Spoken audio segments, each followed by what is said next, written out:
Bonjour, je suis Antoine Brochon et je suis ancien otage en Irak où j'ai été séquestré du 20 janvier 2020 jusqu'au 26 mars 2020 par une milice chiite. Nous avons été pris en otage à Bagdad et je travaillais en tant qu'humanitaire chez SOS Chrétiens d'Orient.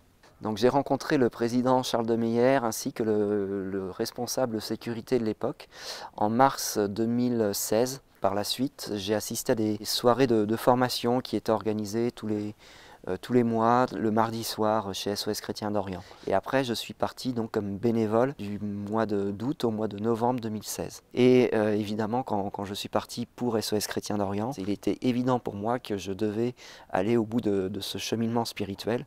Et donc j'ai mené un catéchuménat pour me faire baptiser. Même si je m'étais vraiment préparé à l'idée de partir dans un pays en guerre, quand vous arrivez le soir à Damas et que à côté de la maison, la nuit tombe et en même temps que la nuit tombe, vous commencez à entendre les obus de mortier tomber pas très loin de la maison.